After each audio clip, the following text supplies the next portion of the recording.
मित्रांनो, वेड लागलं प्रेमाचं या मालिकेच्या आजच्या भागामध्ये मंजिरी मंदिरातून घरी निघालेली असताना तिची ओढणी जी असते ती रायाच्या आता घड्याळामध्ये अटकते। त्यामुळे राया आणि मंजिरी एकमेकांकडे पाहतच राहतात।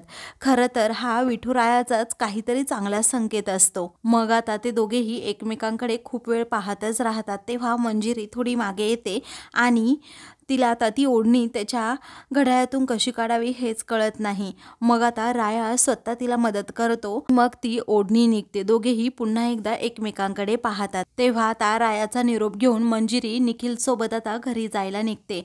त्यानंतर रायाचे मित्र हे त्याच्याजवळ जातात आणि त्याला विचारतात, काय झालं रे? मग आता राया म्हणतो, भावांनो, मला असं वाटतंय की या सगळ्या गोष्टी पाठीमागे एकच माणूस असणार आहे, तो म्हणजे सावत्या। कारण त्याच्याकडेच खऱ्या बंदुकीच्या गोळ्या मिळतात आणि खोट्या बंदुकीच्या गोळ्या सुद्धा तोच तयार करू शकतो। सावत्याचं नाव घेतल्यानंतर त्याचे मित्र म्हणू लागतात, भावा तू बरोबर बोलतोस, आपण पोलीस स्टेशनमध्ये सुद्धा विचारलं होतं, परंतु तो तर तेथे काहीच बोलला नाही। मग आता राया म्हणतो, आपण प्रेमाने विचारलं होतं ना। तेव्हा त्याला वाटलं की नको सांगायला, पण आता याच्यासाठी ना माझ्याकडे खूप वेगळं इंजेक्शन आहे। इकडे मंजिरीचं आता ग्रहमक असतं, त्यामुळे मंजिरी छान अशी साडी नेसून येते। तेव्हा जिजी आणि नाना तिच्याकडे पाहतच राहतात। घरातील सर्वजण तेथे आलेले असतात। त्याच वेळी आता गुरुजी म्हणतात, हे बघ मुली, आज ग्रहमक आहे, त्यानंतर तुझ्या लग्नाची अगदी जोरदार तयारी सुरू होईल। तू एक काम कर, थोड्या मोठ्यांच्या पाया पडून घे आणि याच्यानंतर तू या घराला परकी होणार आहेस। असं म्हटल्याबरोबरच मंजिरीला खूप वाईट वाटतं। त्यानंतर मंजिरी आता पुढे जाते, जिजीचा आशीर्वाद घेते। तेव्हा जिजी म्हणते की सुखी राहा असा आशीर्वाद देत म्हणते की तू टेन्शन घेऊ नकोस, कारण तू या घराला परकी होणार नाहीस। यांचं ऐकू नको काही, कारण हे घर कायमच तुझं राहणार आहे। तर नानांचा सुद्धा ती आता आशीर्वाद घेते। तेव्हा नाना सुखी राहा असा आशीर्वाद देता आणि आई वडिलांच्या हृदयामध्ये मुलीची जागा नेहमीच असते असं म्हणतात। दुसरीकडे राया आता त्याच्या पद्धतीने सावत्याला पकडतो आणि त्याला चांगलाच बदडून काढतो। मग आता रायाचे मित्र सुद्धा त्याच्या सोबतीला असतात। त्यानंतर रायाचे मित्र हे सावत्याला खूप मारतात। तर राया म्हणतो, बोल सावत्या पटकन, त्या डुप्लिकेट गोळ्या तू कुणाला दिल्या होत्या? सावत्या आता सांगायला तयार होत नाही। तेव्हा आता त्याला एका खुर्चीवर बसवण्यात येतं आणि मग त्याला आता राया चांगलाच धडा शिकवणार असतो। तेथे असणारं एक हत्यार राया आता घेतो। तेव्हा सावत्या खूप घाबरतो आणि मग आता म्हणतो की राया भाऊ थांबणार रे, मीच तिला त्या खोट्या गोळ्या दिल्या। रायाला आता धक्का बसतो आणि तो विचारतो, ती म्हणजे नक्की कोण आहे, अगोदर सांग। तेव्हा ती म्हणजे कोण नक्की असं राया रागातच विचारतो। तेव्हा एक मुलगी माझ्याकडे आली होती आणि तिला खोट्या गोळ्या पाहिजे होत्या, कारण ती मला म्हणत होती कुणाचा तरी जीव वाचवायचा आहे। तेव्हा आता राया म्हणतो की अजिबात फापट पसारा करू नकोस हा, अगदी मुद्द्याचं बोल, कोण होती ती मला अगोदर सांग। तेव्हा सावत्या आता रडतच म्हणतो की राया भाऊ, मी तिचा चेहराच पाहिला नाही। तेव्हा राया त्याला आता अजूनच मारणार असतो। मग आता राया भाऊ नको ना मारू असं आता तो सावत्या म्हणतो, कारण रायाला आता त्या मुलीचं नाव जाणून घ्यायचं असतं। त्यानंतर राया आता विचारू लागतो की नक्की कोण होतं ते अगोदर सांग, त्या बाईचं नाव काय? त्यावेळी आता तो सावत्या म्हणतो की मला ते माहीत नाही, परंतु त्या बाईच्या हातावर जय नाव असं गोंदलेलं होतं। तेव्हा हे ऐकताच आता रायाला लगेच क्लिक होतं। मग आता तो म्हणतो, ती जयची बायको असणार बरोबर, आणि मग आता पुढे अजून तिच्याबद्दल तुला काही माहीत आहे का असं आता राया सावत्याला विचारतो। सावत्या म्हणतो, ती लग्नघरातून आली होती। मग आता लगीन घर तर मंजिरीच्या घरचं आहे, म्हणजे मिस फायरच्या घरीच आहे आणि तिचंच लग्न आहे म्हटल्यावर आता कोण असेल ती, असा प्रश्न आता त्याच्या मनात येतो। इकडे मंजिरीचं आता ग्रहमकाचे विधी सुरू असतात। त्याच वेळी आता मंजिरी मात्र नाराज असते, काय करावं तिला सुचत नाही, तिचं मन कशातच लागत नसतं। पण काहीही झालं तरी मला ह्या जयबरोबर लग्न करायचंच नाहीये, हे मनाशी तिने पक्का निश्चय करून ठेवलेला असतो। त्याच वेळी आता पाहुणे मंडळी येऊ लागतात। मग आता जयचे आई वडील सुद्धा तेथे आलेले असतात। तेव्हा आता बरं झालं तुम्ही आलात, आता आम्ही विधी उरकतच होतो असं आता लगेच नाना त्यांना म्हणतात। त्यांना आतमध्ये ते यायला सांगतात। त्याच वेळी आता मंजिरी अगं तू पाया पडणं असं जिजी म्हणते, तेव्हा मंजिरी आता लगेच त्या दोघांच्या पाया पडते. त्यानंतर जयची आई म्हणते, वाव खूप सुंदर दिसतीयेस ग तू, अगदी आमच्या जयला ना तू शोभून दिसशील. असं म्हटल्याबरोबरच इकडे सर्वांना आनंद होतो. तर मंजिरी मात्र नाराज असते, कारण तिला कसलंच आता सुखदुःख नसतं. जय हा खोटारडा आहे हे तिला चांगल्या प्रकारे माहीत असतं आणि म्हणूनच ती अजिबात खुश नसते. तेवढ्यातच तेथे आता रोजुता येते आणि म्हणते, मंजू ऐक ना गं, अगं थोडं काम होतं तुझ्याकडे, जरा साईडला येतेस का तू. त्यावेळी आता ठीक आहे असं मंजिरी म्हणते आणि लगेच रोजुताजवळ जाते. त्यानंतर आता रोजुता जेव्हा तिला बाहेर घेऊन चाललेली असते तेव्हा शशिकला लगेच तिला अडवते आणि म्हणते, अगं थांब थांब, कुठे घेऊन चाललीस असं असं म्हणून आता ती लगेच रोजुताला म्हणते, अगं तुला अक्कल आहे का, तिचे सासू सासरे आलेत, पाहुणे आलेत आणि तू अशी तिला बाहेर कुठे घेऊन चाललीस, काय म्हणतील ते, त्यांचा आशीर्वाद घ्यायचा की आता इकडे तिकडे गप्पा मारत बसायच्या. मग आता रोजुता म्हणते, 2 मिनिट हा, मी लगेच तुमच्या सुनेला घेऊन आले, मग तुम्ही गप्पा मारा. तेव्हा आता ते दोघेही ठीक आहे असं म्हणतात. तर रुजुता आता मंजिरीला घेऊन जाते. त्यानंतर मंजिरी जेव्हा आता रूममध्ये जाते तेव्हा रुजुताला ती विचारते, काय ग रुजुत्या, तू इकडे मला का घेऊन आली. मग आता ती समोर पाहते तर तेथे आता राया असतो. तेव्हा रायाला पाहताच मंजिरीला थोडा का होईना आनंद होतो. ती त्याच्याकडे पाहतच राहते आणि मग त्याला विचारते, राया अरे तू इथे, तू कशाला आलास इथे. आता या क्षणी तुला इथे कोणी पाहिलं ना तर खूप मोठा प्रॉब्लेम होईल राया, तू का आलास इथे, असं ती जेव्हा सारखी सारखी विचारते तेव्हा रायाची नजर अजिबात तिच्यावरून हटत नाही. तेव्हा तो म्हणतो, अगं माझ्याकडे दुसरा कोणताच ऑप्शन नव्हता म्हणून मी आलोय, मला खूप महत्त्वाची बातमी द्यायची होती ना म्हणूनच मी आलोय. तेव्हा कोणती महत्त्वाची बातमी असं आता ती जेव्हा विचारते तेव्हा आता राया तिच्याकडे पाहतच राहतो आणि म्हणतो. त्यानंतर आता राया काहीच बोलत नसतो. तेव्हा सारखं सारखं आता मंजिरी विचारण्याचा प्रयत्न करते, अरे काय झालं राया, सांग ना प्लीज, एकदाच सांग. तरीही आता रायाचं तिच्या बोलण्याकडे अजिबात लक्ष नसतं.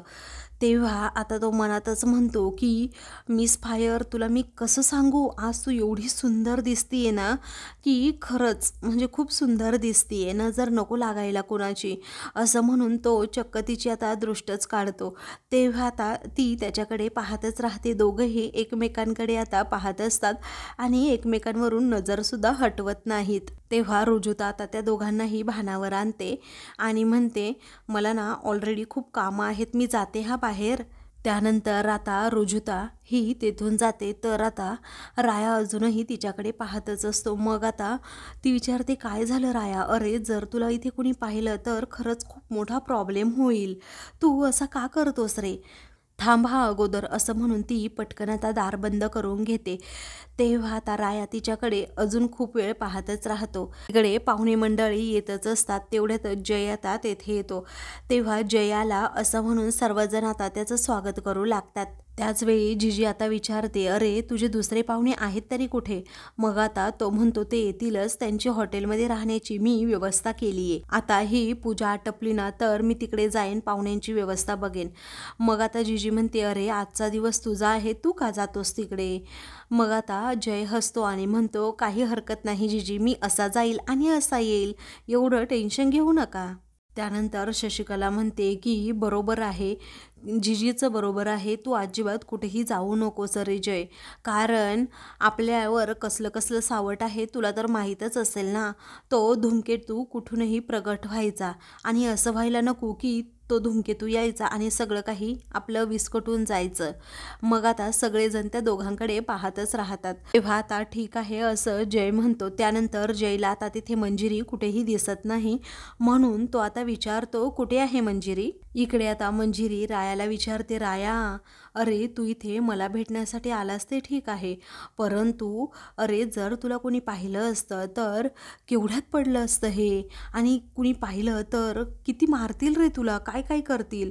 तेव्हा आता तो म्हणतो इच्छा असली ना तर मार्गसुद्धा सापडतो. ती म्हणते अरे पण तू मागच्या दाराने आलास राया, कुणी बघितलं असतं म्हणजे.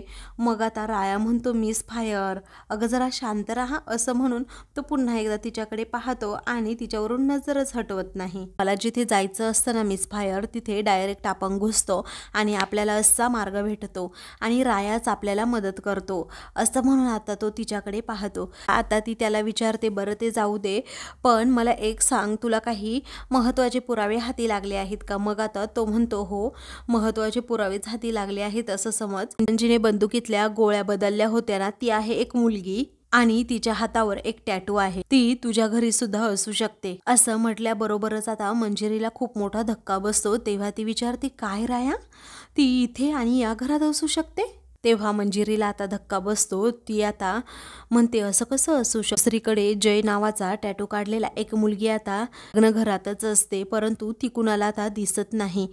मग काही वेळानंतर आता इकडे जय हा बसलेला असतो. तेव्हा तो सारखा मंजिरीची वाट पाहत असतो परंतु मंजिरी त्याला कुठेही दिसत नाही. म्हणून तो म्हणतो ही मंजिरी गेली तरी कुठे काय माहीत.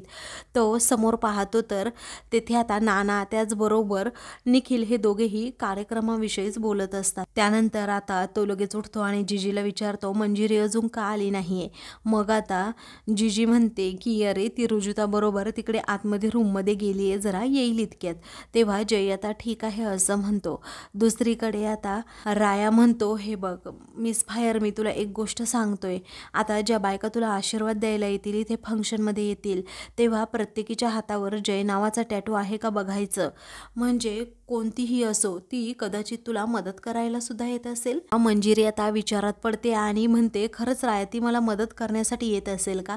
राया म्हणतो शक्यता नाकारता येत नाहीये मिस फायर पण आता प्रत्येक बाईच्या हाताकडे तुला लक्ष ठेवायलाच हवं. काहीही कर त्या फंक्शनकडे लक्ष देऊ नको परंतु जय नावाचा टॅटू असणाऱ्या बाईला आपल्याला शोधायचं एवढं लक्षात ठेव. आता ते दोघेही बोलत असताना तेवढ्यातच आता तेथे कुणीतरी येतं आणि दरवाजासारखं ठोठावू लागतो. तेव्हा आता हे दोघेही खूप घाबरतात. त्यावेळी आता राया म्हणतो हे बघ मिस फायर कुणीतरी आलंय, रुजुता आली आहे का बघ बरं दार उघड. आता मंजिरी म्हणते रुजुता नाही आहे असं मला समजतंय कारण रुजुता असती तर मला आवाज दिला असता, जय वगैरे आला असेल तर. हाच प्रश्न आता तिला पडतो आणि ती खूप घाबरते. मग आता तू काहीतरी करणार राया लपून बस ना कुठेतरी असं मंजिरी आता त्याला म्हणते. तेव्हा आता राया म्हणतो मी बघतो तोपर्यंत तू दार उघड. तेव्हा आता मंजिरी म्हणते बरं ठीक आहे असं म्हणून ती आता दार उघडते तर राया पटकन लपून बसतो. मंजिरी पूर्णपणे घाबरलेली असते कारण जयने जर रायाला पाहिलं तर खूप मोठा प्रॉब्लेम होईल या विचाराने. ती आता इकडे तिकडे बघत असते. तेव्हा जय विचारतो काय ग काय चाललंय काय तुझं आणि तू एवढी का घाबरली आहेस. मग आता ती म्हणते काही नाही मी कुठे घाबरली आहे. तेव्हा रुजुता तर बाहेर आली, तू रुजुता बरोबर आतमध्ये आली होतीस ना, ती बाहेर हॉलमध्ये आहे, तू इथे एकटी काय करतेस असं जय आता प्रश्न विचारतो. त्यावेळी आता तिला काय उत्तर द्यावं कळतच नाही.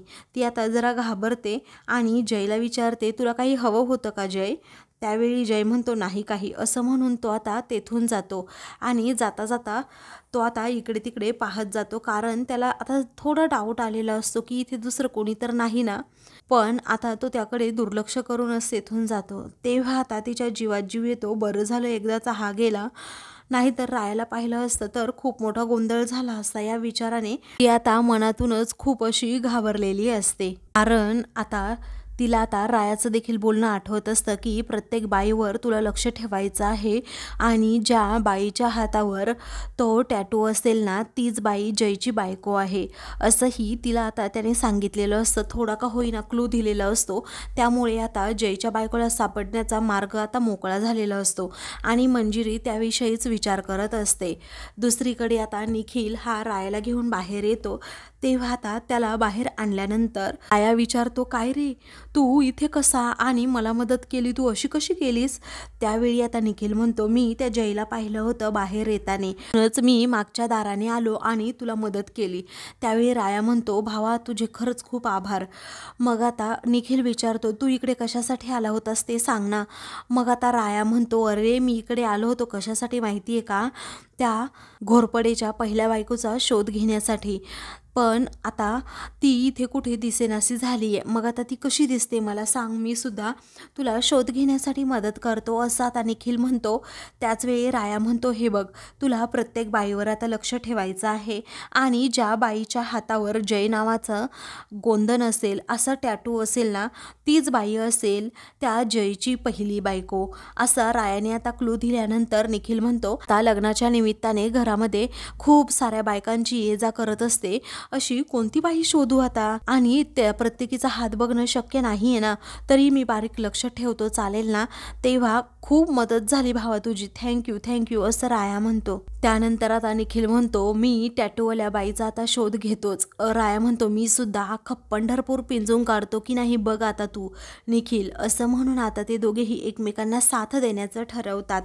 त्यावेळी आता निखिल म्हणतो, कोणी पाहिलं तर प्रॉब्लेम होईल असं म्हणून तो आता आतमध्ये येतो. इकडे आता निखिल लगेच कामाला लागतो आणि रायाने सांगितल्याप्रमाणे तो आता लगेच सर्व बायकांना ज्यूस देऊ लागतो. तेव्हा प्रत्येक बाईचे तो हात अगदी निरखून पाहत असतो, जेणेकरून एक सुद्धा बाई मिस न व्हावी आणि तिच्या हातावर तो टॅटू असावा. इकडे मंजिरीसुद्धा कामाला लागते. प्रत्येक ती महिलेला तेथे येणाऱ्या भेटत असते आणि भेटल्यानंतर तिच्या हातावर ती पाहत असते, अगदी बारीक लक्ष ठेवून असते कोणत्या बाईच्या हातावर तो टॅटू दिसतोय का, हे खरं तर तिला शोधून काढायचं असतं. आणि ती जयची बायको म्हणजे जयचं पितळ इथे लग्नाच्या ठिकाणीच उघड करता येईल. इकडे आता मंजिरी आणि निखिल खूप प्रयत्न करत असतात की जेणेकरून आता जय नावाचा टॅटू असलेला ती बाई इथे कुठेतरी सापडेल, परंतु आता इथे कुठेच ती बाई नसते. म्हणून आता मंजिरीला खूपच वाईट वाटतं आणि ती आता म्हणते, रायाने सांगितल्याप्रमाणे प्रत्येक बाईचा हात हातात घेऊन मी इथे सगळं पाहिलंय, परंतु आता इथे तशी बाईच आलेली नाही आहे, काय करावं. रायाने ज्याप्रमाणे सांगितलंय त्याप्रमाणेच सगळं केलंय मी, नक्की काय चालू आहे हेच तिला आता कळत नाही. मंजिरी काहीतरी शोधतीये हे बरोबर जयच्या लक्षात येतं. त्यामुळे तो आता मनातच विचार करतो, मला असं का वाटतंय ही मंजिरी काहीतरी शोधतीये, म्हणजे ही काहीतरी शोधणार आणि अख्खी वाट लावणार. या विचाराने आता तो जरा घाबरतो आणि लगेच त्याच्या माणसांना फोन करण्यासाठी बाजूला जातो. इकडे आता मंजिरी म्हणते, मला अगोदर रायाला सांगायला हवं की इथे असं कुणीच नाही आहे जेणेकरून त्या बाईच्या हातावर टॅटू आहे. इकडे राया आता त्या बाईचा शोध घेत असतो. त्यावेळी आता त्याच्या मागावर जयचा एक माणूस असतो आणि हे रायाला कळत सुद्धा नाही. त्यामुळे राया आता पुढे निघून जातो. त्यानंतर आता जय त्याच्या माणसाला कॉल करतो आणि विचारतो काही अपडेट आहे की नाही. तेव्हा आता त्याचा माणूस सांगतो की मी कालपासून रायाच्या मागावरच आहे. तो हातावर टॅटू असलेल्या बाईचा एक शोध घेत, त्यानंतर तो एका घराचं अतिक्रमणसुद्धा हटवण्यासाठी गेला होता. तेव्हा जयच्या लक्षात येतं की रायाचा नक्की काय प्लॅन आहे. मग आता जय म्हणतो की आता एक काम करायचं, एका बाईला कुणाकडे घेऊन जायचं तर रायाकडे, ती माझी अगदी बायको वाटली पाहिजे आणि त्याला भोंदवून त्या गोदाकडे घेऊन जा. बाकीचं काय करायचं ना ते मी आता माझं बघ, म्हणून रायाच्या बाबतीत पुढे काय करायचं हा प्लॅन जय आता करत असतो. तर दुसरीकडे आता रायाला मंजिरीचा फोन येतो. तेव्हा आता तो कॉल रिसीव करत, मिस फायर बोल ना गं असं म्हणतो. तेव्हा ती म्हणते, अरे राया, इथे आलेल्या प्रत्येक बाईचा हात हातात घेऊन मी चेक केलंय, इथे आलेल्या कोणत्याच बाईच्या हातावर जय नावाचा टॅटू नाही आहे. इकडे जय मात्र आता मंजिरीकडे बघतच असतो, कारण तिने आता कुणाला फोन केलाय हे त्याला माहीत नसतं. तेवढ्यातच आता जय नावाचा टॅटू असलेलं तेथे कुणीतरी येत असतं. त्यानंतर इकडे राया म्हणतो, अगं मी अख्खं पंढरपूर पिंजून काढलंय पण मला काही कोण दिसलं नाही. आता मंजिरी म्हणते, अरे कुणी नाहीये असं कसं म्हणू शकतो आपण, तर शोध घ्यायलाच हवा ना जयच्या बायकोचा. तेव्हा राया आता म्हणतो, तू खचून जाऊ नकोस मिस फायर, हे बघ अगं शोधला का देव सुद्धा सापडतो. तर ती घोरपड्याची बायको तरी काय चीज आहे, हे बघ काहीही झालं तरी मी तुझ्या लग्नापर्यंत तिला इथे तुझ्यासमोर उभी करणारच आणि त्या जयचं पितळ उघड करणारच, असा शब्द तो आता आपल्या मंजिरीला देतो. आकाश पाताळ एक झालं ना तरीही चालेल पण मी तिला शोधून काढणारच, राया तिला प्रॉमिस करतो. तर रायावर असणारा विश्वास आता मंजिरीचा दिवसेंदिवस वाढतच असतो आणि या प्रकरणामध्ये सुद्धा राया काहीतरी कमाल करणार हे मंजिरीला आता कळून चुकलेलं असतं. त्यामुळे ती त्याच्यावर त्याच्यावर आता खूपच असा विश्वास टाकते आणि म्हणते, राया तूच हे करू शकतो, बघ आता मला हे लग्न करायचं नाही आहे, हे एवढंच तू लक्षात ठेव, काहीही करून नाना आणि जिजी समोर त्या जयचं पितळ उघड पडलं पाहिजे. मग आता तो म्हणतो, मिस फायर तू टेन्शन घेऊ नकोस ग, मी आहे ना तुझ्या जोडीला, मी करतो सगळं व्यवस्थित. तेव्हा राया आता तिला म्हणतो की तू फक्त घराकडे लक्ष दे. तेव्हा ती म्हणते, हो रे राया, माझं आहे पूर्णपणे घराकडे लक्ष, आणि ती जर इथे असेल ना तर माझ्या नजरेतून अजिबात ती सुटणार नाही आहे. असं म्हणून आता मंजिरी प्रत्येक बाईकडे पुन्हा पाहू लागते आणि त्यानंतर ती आता फोन ठेवते. त्यानंतर आता जय हा तेथे येतो आणि मंजिरीकडे पाहतच राहतो. तेव्हा मंजिरी आता खूप घाबरते. तर आता मित्रांनो, पुढील भागामध्ये मंजिरी आणि जयला आता हळद लागत असते. त्याच वेळी आता मंजिरी खूप रडत असते. आता तिला काहीही सुचत नसतं काय करावं, कारण तिला हे लग्नच करायचं नसतं. काही वेळानंतर आता जय हा अगदी आपली हळद एन्जॉय करत असतो. मंजिरी मात्र अगदी शांतपणे तेथे बसलेली असते. तेव्हा आता ती कधी एकदा राया येतो याचीच वाट पाहत असते. मात्र आता राया अजूनही आलेला नसतो, त्यामुळे ती खूपच टेन्शनमध्ये असते. मग आता तेवढ्यातच राया हा तेथे येतो आणि म्हणतो, थांबवा हे सगळं. तेव्हा काय झालं असं नाना आणि जिजी विचारतात. तेव्हा या जयची बायको इथेच आहे, तिने आत्ता मला फोन केला होता, असं आता राया म्हणतो. त्यामुळे आता मंजिरीला देखील खूप मोठा धक्का बसतो. तेव्हा आता तो म्हणतो, मला अगोदर या घोरपडेच्या बायकोला शोधायचंय. अशाच मालिकेंचे पुढील भाग पाहण्यासाठी चॅनलला सबस्क्राईब करा.